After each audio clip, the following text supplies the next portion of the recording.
Are you familiar with the adage, "A camel is a horse designed by committee"? How about, "Too many cooks spoil the broth"? Both of these analogies effectively underpin the absurdity of compromise and demonstrate how easily a clear vision can be distorted by conflicting ideas. That's why project leaders are assigned to delegate tasks, and a chef follows a recipe. Order is essential, and for order to prevail over chaos, it requires an anchor point. Mankind also requires an anchor point, and ours is the truth. But what is truth? How can we identify it, and why should we pursue it instead of falsehood? Is it a matter of personal preference?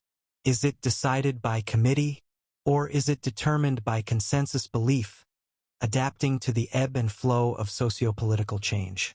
None of the above. While it's within our limited scope of perception, it exists independently of our will. It doesn't concern itself with our fickle whims, principles, or desires, and therefore it doesn't require our judgment or approval. In essence, the truth doesn't care which way the wind blows. So how do we utilize it? Well, we must submit to its authority and allow the truth to interpret itself. While many people reject the idea, there is actually a gold standard of morality that we all appeal to. And this standard has a name: truth. The truth established it, and the truth preserves it. But before we can explore the standard, we must first classify the truth, and to do that, we need to ascertain the difference between objectivity and subjectivity. Let's start with a brief thought exercise that should help you to appreciate the simplicity of the truth. Consider the statement, "Water is wet." Duh, right? A statement that's so self-evidently true that only a fool could deny it. But is the statement objectively true or subjectively true? Well, water is an object, therefore it's objectively true. We, the subject, merely observe and perceive the object. Our subjective thoughts do not affect the inherent objectivity of the water's wetness. But what is wet? Wet is a word. However, water isn't wet because we label it wet or because we believe it to be wet.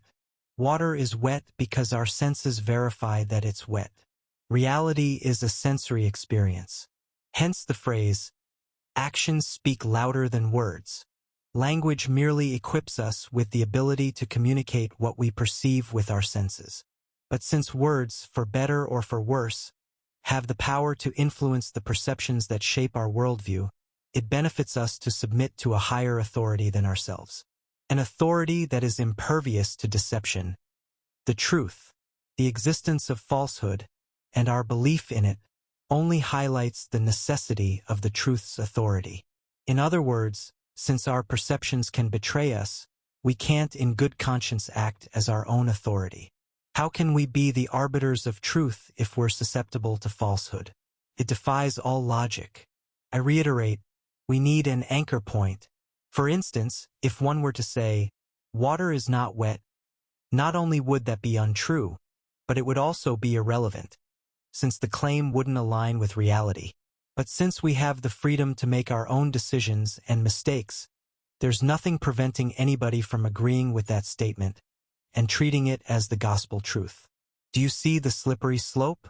Try and picture a world where water is not wet.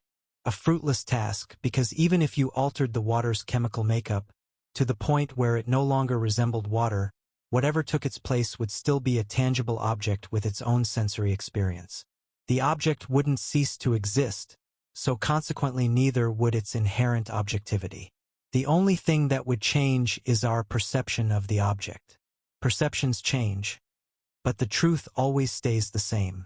Therefore, we can conclude that the statement, "Water is wet," is an absolute objective fact, while the statement, "Water is not wet," is a subjective opinion and not true. Even if our subjective beliefs support the objective truth, they have no deterministic authority over the evidence. None whatsoever. By its very nature, the truth cannot compromise. Since it doesn't have a will of its own, it lacks the capacity to offer the consent that compromise requires. And since it's also impervious to the will of man, it simply exists. If it could be bent, redefined, or in any way influenced by external forces, then the truth would be a spectrum and have no real authority.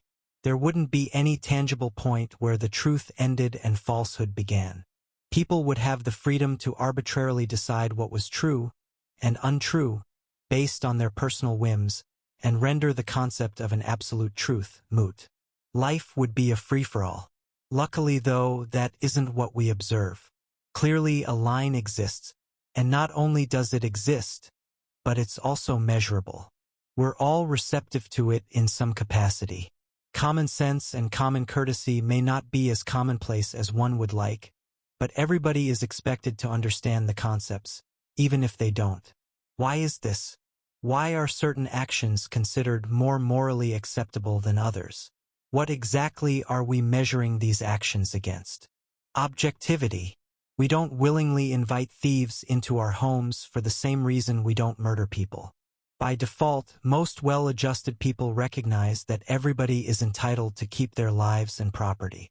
There is an objective moral standard that everybody is expected to meet, while deviations from the standard aren't generally well received. The operative word is conduct. There is an objectively right way to conduct oneself and an objectively wrong way. Whenever we hear that somebody has been subjected to exploitation or harm, we react negatively, because we subconsciously measure their standard of behavior against the objective moral standard instilled in our hearts. An appeal to the standard is an appeal to reason. But what is reason, and why do we appeal to it? Well, reason is reasonable. Logic dictates that living one's life within the parameters of reason is an honest endeavor, and essential to the development and maintenance of a healthy mindset. A healthy mind is a happy mind.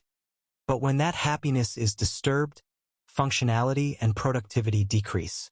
The same principle applies to the wider world.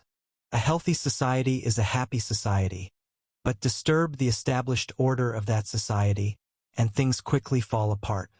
Hence, the necessity of clearly defined parameters. After all, the best way to measure a crooked line is against a straight line.